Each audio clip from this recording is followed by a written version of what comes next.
างกำลังเล่นนี่กำลังมัดเล็กนะเล่นเขามาหากันว่ามาฮะ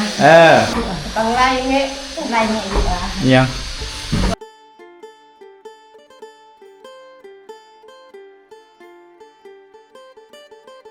ช่างเพิ่งกำลังสิเริ่มเฮ็ดแล้วนี่เนาะมันสิเริ่มมาก็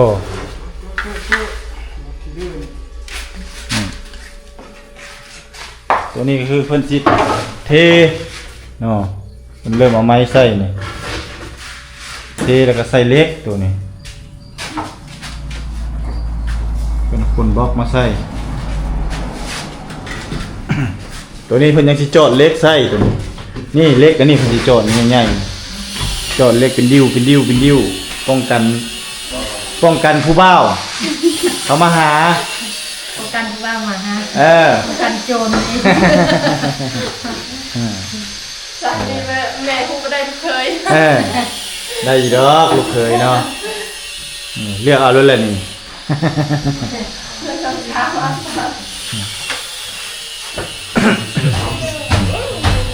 เล็กพี่น้องเป็นจีสามใส่เนาะเพื่อให้มันทนยึดเกาะให้มันแน่นทีมงานสั่งเขาก็เร่งมือเนาะเอาอยากเบิ้งก็เบิ้งอยากเลาะเบิ้งเฮือนก็ตามสบายเลยเด้อมีเด้อตามสบายนี่ห้องน้ำอันนี้มืดนิดนึงพี่น้องมืดตื่นเลยเพราะเพิ่นไม่ได้เปิดไฟไล่เงี้ยอยากต้องไล่เงี้ยอยู่อ่ะยังว้าวน้ำมีไฟคุดฮะไฟขุดเฮ็ดเองเนี่ยทีมงานสร้างนี่แหละขุดเนาะเพราะว่าดินจะไม่มีจำกัดเด้คันดินจะมันกว้างนี่สิขุดอยู่นอกพ้นขุดทางนอกพ้นอันนั้นพอบ่ได้อีกทางหัวมันติดเลยเด้เนาะเขาสิโตออกมาทางนี้ขุดทางนี้อันนี้อนาคตเขาจะเจ้าน้ำบาดาลแม่นแล้วว่ะเนาะมันใกล้กันโพดอีสังมากับหญ้าคันว่าทางด้านหลังเขาให้คือเฮาร่วมกันน่ะก็ได้แม่นบ่เขาบ่ให้จมบันดาลในหญ้าแท่งนะเฮ้ยก็เบากว่าบันดาลในหญ้าแท่งเฮ้ยก็บันดาลการที่ชุบนี่นะเฮ้ยอันหมอเลยแข็ง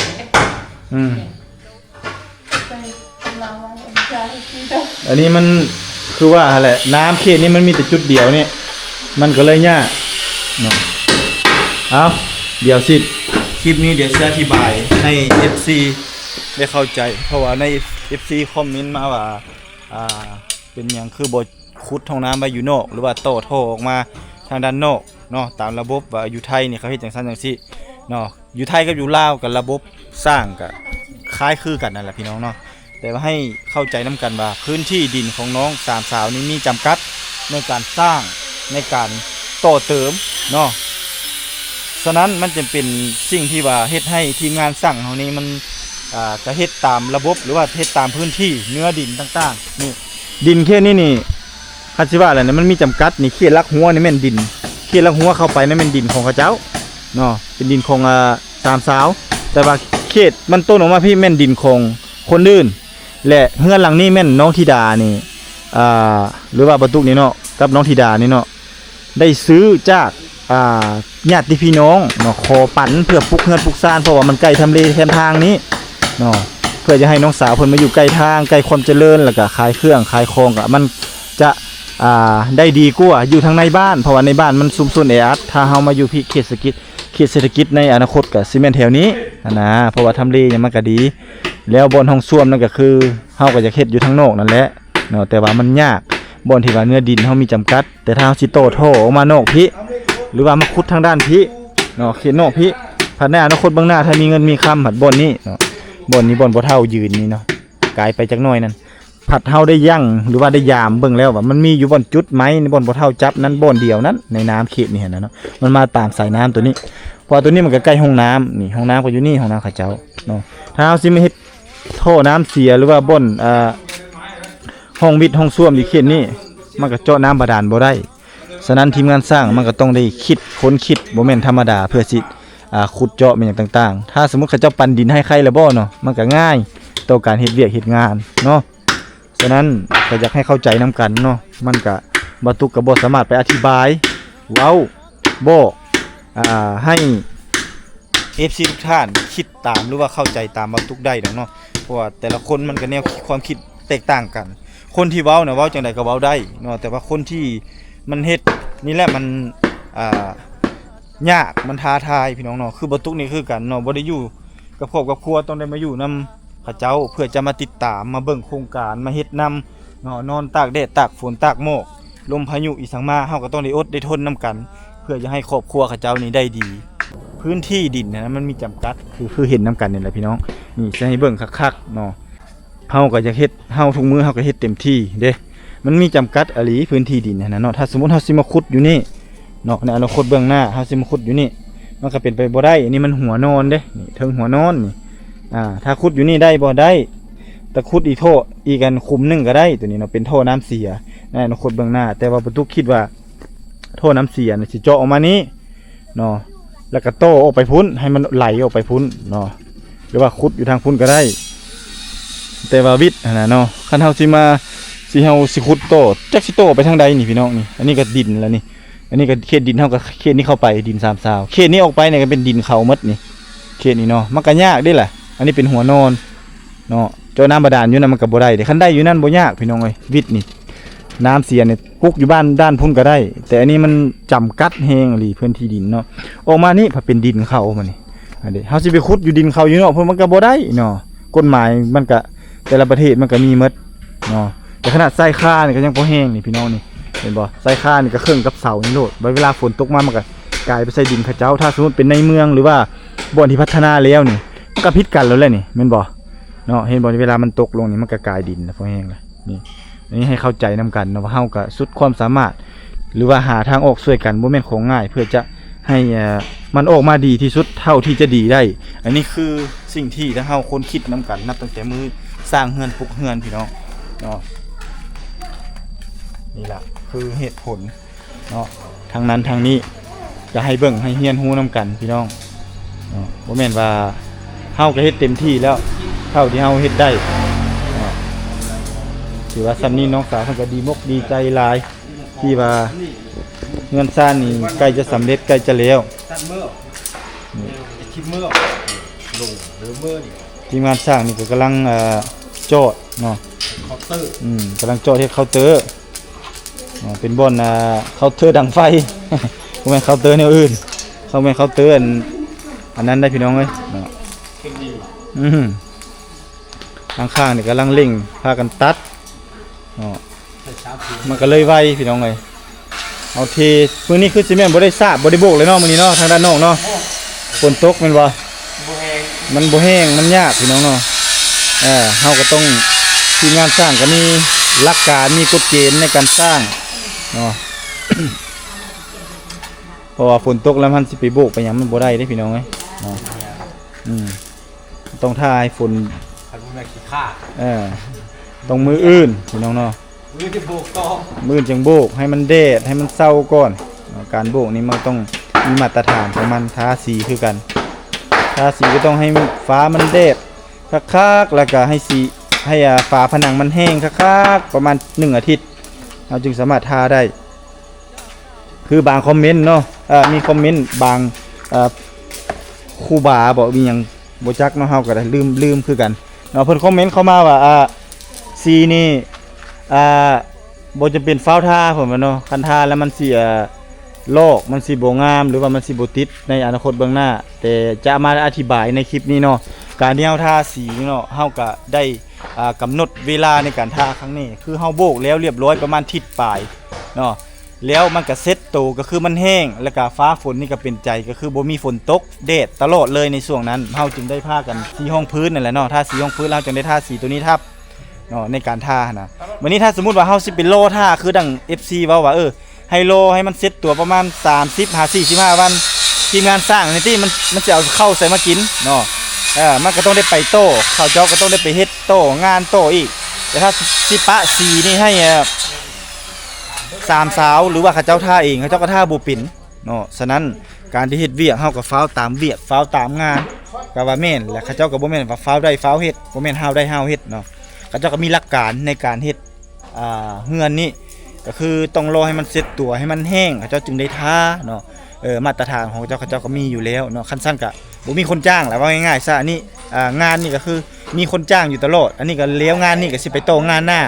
เนาะอันนี้ก็ทุกมื้อนี่เขาเจ้าก็โทรนำจำอยู่พี่น้องอันนั้นก็อยากให้เข้าใจนํกันเนาะสิ่งที่บ่ตุกออกมาเว้านี่บ่ได้ว่าเข้าข้างทีมงานสร้างแล้วก็บ่ได้เข้าข้างตัวเองเพราะว่าบ่ตุกเป็นคนลงเฮ็ดเวียกเนาะอยู่ภาคสนามบ่ตุกฮู้ดีว่าอันใดผิดอันใดถูกเนาะบ่แม่นว่าเฮาอวดเก่งนั่นนี่ดอกแต่เฮาเว้าตามความจริงตามความเป็นจริงเนาะถ้าไผบ่เข้าใจถ้าไผบ่เชื่อถ้าไผบ่ฮู้อยากมาเบิ่งก็มาเบิ่งได้นี่เนาะเขตเชื่อมต่อชายแดนระหว่างตาอุ้ยกับเมืองนองพี่น้องเนาะสามารถมาเบิ่งได้ง่ายๆเนาะบ่ได้ยากเนาะยินดีต้อนรับเสมอเนาะขนาดคนอื่นสิว่าจังไดก็ตามท่านผู้ชมเนาะแต่ว่าหลวงตาเพิ่นผู้ที่เพิ่นช่วยแท้ๆเนาะบ่ตุกก็ได้ส่งรายละเอียดให้แต่ละมื้อว่าบ้านนี้ไปฮอดใส่ตามสเต็ป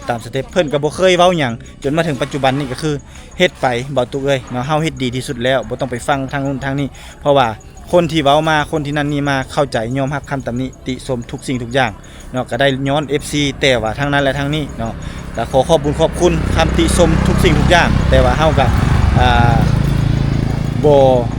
คิดน้อยบ่คิดหลายแต่เฮาก็บางทีก็มีสิ่งที่ว่ามันกระทบกระทั่งทางด้านจิตใจที่ว่าเฮานี่เฮ็ดดีที่สุดทำดีที่สุดแต่ว่ายังมีคนมา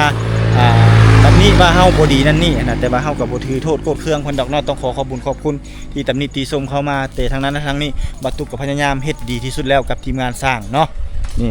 เบิ่งนำกันพี่น้องก็ซ้ำนี่แหละเว้าเรื่องฝีมือเว้าเรื่องเวียกเว้าเรื่องงานเว้าเรื่องความอดทนพยายามสู้ซนฝนตกกระแข่งน้ำแก่งกระโรยนี่บ่ได้หยุดบ่ได้ย่อนเนาะถือว่าเฮาเฮ็ดเวียกโบกทางนอกบ่ได้สาบทางนอกบ่ได้เฮาก็เฮ็ดเวียกทางด้านในเด้เวียกโจทย์อันนี้ก็ยังบ่ทันแล้วเนาะเฮาก็ต้องได้เฮ็ดตัวนี้โตเนาะต้องได้เททางในเฮ็ดทางในนี่ทางหน้านี่ก็ยังบ่ทันแล้วนี่เพิ่นก็ต้องได้เฮ็ดต่อไปเนาะเด้มันก็มีระบบการเฮ็ดเวียกการทำงานเนาะ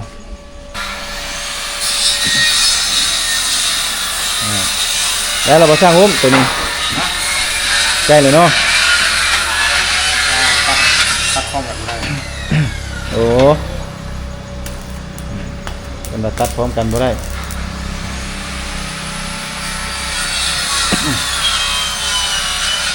นี่แหละ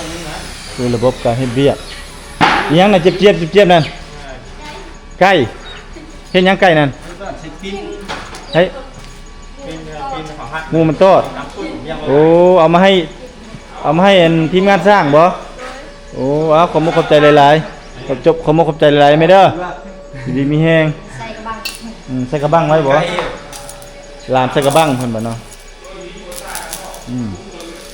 นี่เพิ่นเอาไก่มาฝากตัวนึงโอ้พอดีเลยทีมงานสร้างกำลังหิวช่วงนี้ กำลังบ่มีอาหารกินกำลังเฮ็ดแต่ทันเนาะ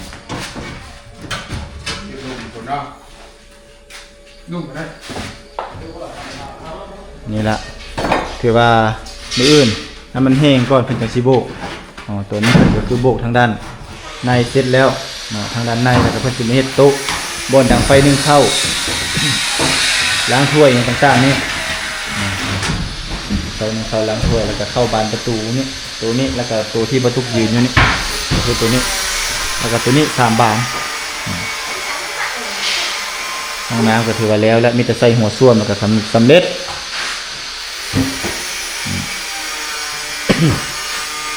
ประมาณนี้แล้วพี่น้องเอ้ยห้องน้ำห้องในโอ้ปูนี่คักเลยนี่สูงบ่ดีคักเลยนี่พี่ชายบ่ดีคักเลยน้องสูงแต่ว่าทีมงานสร้างว่าท่านดังไฟนี่ดำได้นี่นะหลังคานี่ได้นี่แก๊สเท่านั้นต้องตั้งใจเลยนะไปสร้างตัวดังบนไปถ้วยไอ้บ่วงบนเต็งอยู่ครัวกินเด้เต็งแล้วก็โอ้ไปพุ่นนอกพุ่นเห็นบ่นี่แหละจะได้เฮ็ดนอกคนเฮ็ดแล้วเนี่ยละเอียดแล้วละเอียดจบงานมันดำใช่ได้แล้วมันดำเฮ็ดได้ ใส่เตาแก๊สดังไฟธรรมชาตินั่นแหละใส่ถ่านเอาถ่านเจ้าก็ต้องให้มันลุกๆก่อนได้บ่แม่นได้ควันตวดอยู่นั่นคือเก่าแล้วควันดำคือกันดำคือกันมีตัวใดสิบ่ดำ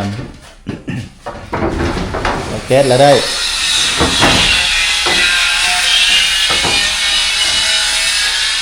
เลยเรียกไปทางเลยมือ ไม่พี่น้องเนาะนี่ใกล้สิแล้วละนี่แหละพี่น้องคือเรียกคืองานที่บรรทุกได้อธิบายไปนั้นถ้าผิดพลาดประการใดก็ต้องขอโทษขออภัยมาณที่นี้กับท่านผู้ชมที่เข้ามาติดตามรับชมทั้งนั้นและทั้งนี้บรรทุกกับพยายามเฮ็ดเต็มที่เท่าที่จะเฮ็ดได้เนาะรายงานทุกรายละเอียดทุกขั้นตอนว่าจะเป็นการตั้งเสาเนาะหรือว่าการปลุกเนาะการก่อการโบกการสาดทาสีเฮ็ดห้องน้ำให้ห้องครัวอย่างต่างๆก็คือจัดการรายละเอียดให้บ่ให้ขาดบั้นขาดโตนอันนี้คือสิ่งที่บรรทุกทุ่มเทกับสามสาวนี่ก็คือว่าสุดความสามารถเท่าที่จะทำได้เนาะรวมถึงยานพาหนะเฮาก็ได้เอามานำใช้ในงานนี้โดยที่ว่าบรรทุกนี้บ่ได้มีคิดมีผลประโยชน์เนาะคือดังที่ในคลิปคือดังที่ในท่านผู้ชมบางท่านเข้าใจผิดและคอมเมนต์มาว่าบรรทุกนี้กินงบมีส่วนได้มีส่วนเสียเนาะแน่นอนในการสร้างเฮือนปลูกสร้างทั้งนั้นและทั้งนี้คนที่ให้เงินเขาเจ้าฮู้ดีเนาะว่าบรรทุกนี้บริสุทธิ์ใจเนาะถ้าสั้นถ้าบริสุทธิ์ใจบ่เฮ็ดดีต่อหน้าเวียกหน้างานตัวเองเนาะบ่ซัดบ่ซื่อต่อหน้าเวียกต่องานตัวเองก็ซ้ำบรรทุกนี้เป็นคนที่ว่าเสียหาดขาดคุณก็ว่าแม่นแต่อันนี้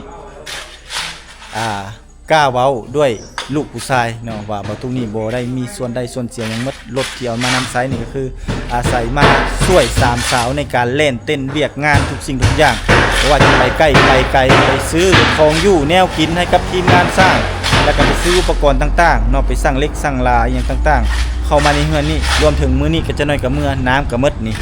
เต็มหลังรถนี่เนาะก็ต้องเที่ยว40กิโลเมตรเที่ยวไปเที่ยวมานี่นะก็ต้องในเมื่อเอาน้ำเนาะต้องในมือซื้อแนวอยู่แนวกินเด้อันนี้บ่แม่นเบาอวดบ่แม่นเบาอ้างแต่ให้เบิ่งเข้าใจนํกันเนาะรถรางยานพาหนะเฮาก็เอามานำใช้ในเวียกในงานนี่โดยเฉพาะเนาะโดยที่ว่าบ่ได้หวังผลตอบแทนหยังมีแต่ถ่ายคลิปนี่แหละได้จากคลิปแต่ถามว่าคลิปได้หลายบ่มันก็บ่ได้หลายดอกท่านผู้ชมเนาะแต่ว่ามันก็พอเลี้ยงลูกเลี้ยงเมียเลี้ยงครอบเลี้ยงครัวบ่จำเป็นต้องไปตัวไปต้มบ่จำเป็นต้องไปเว้าเอาดีเข้าตัวเอาซั่วใส่ผู้อื่นเนาะเอาทิมหายใส่ผู้อื่นเนาะอันนี้ของแท้บ่แม่นของปลอมถ้าอยากฮู้ก็คือให้ท่าติดตามตอนบ้านนี่ว่ามันสิแล้วบ่หรือว่าบ่แล้วหรือว่ามันเป็นจังไดเนาะว่าบ่ตุ้งนี้ของแท้บ่หรือว่าของปลอมเนาะจึงสามารถมาตัดสินได้อันนี้บ่ตุกก็บ่ได้อยากเว้าหลายดอกแต่ว่าบางทีมันก็ทำใจบ่ได้เนาะทุกคอมเมนต์ที่เว้ามามันก็บางทียังทุ่มเทเฮ็ดไปแล้วก็ยังมีคำเว้าที่เสียดสีนั่นนี่นะเนาะ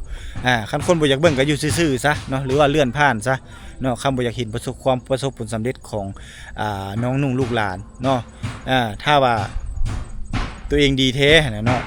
บ่จำเป็นต้องเว้าใส่คนอื่นดอกอยู่นิ่งๆก็ถือว่าดีแล้วอันนี้ที่คอมเมนต์เข้ามาทุกคอมเมนต์ก็มีดีหลายแต่ว่ามีบ่ดีน้อยแต่ก็บ่ได้ใส่ใจหรอกแต่ก็อยากฝากให้ผู้ที่ว่าคิดจังซั่นหั่นน่ะเนาะคิดผิดคิดใหม่ได้แต่ถ้าว่าคิดถูกแล้วก็บ่อยากเบิ่งบ่มักบักตุกก็แค่เลื่อนผ่านบ่ต้องมาเอิ้นบักตุกว่าบักก็ได้เนาะต้นบักตุกมันแนวนั้นบักตุกมันแนวนี้หรือว่า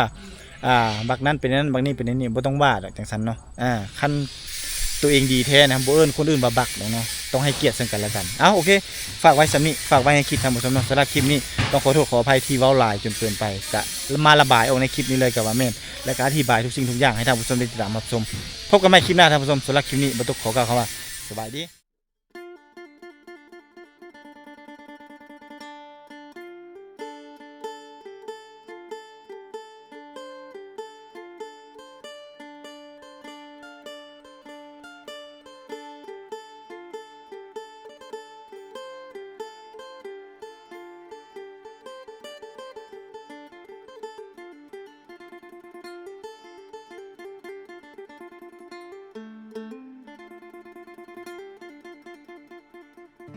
ไอหอบความช้ำมา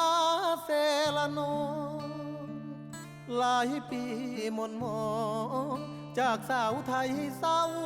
ใจรำพันนับเป็นเหตุให้เฮาต้องพลาดจากกัน ด้วยพ่อแม่เจ้านั้นบอกบ่เอาลูกเคยคนจนมาพ่อผู้สาวชนเผ่าตะโอยเจ้าเอิ้นจะโดยง่อยเด้อเช ชื่นใจเหลือล้น เธอชื่อธิดาสาวชนเผ่าตะโอยหน้ามนหอยยิ้มจิ้มใจอ้ายล้น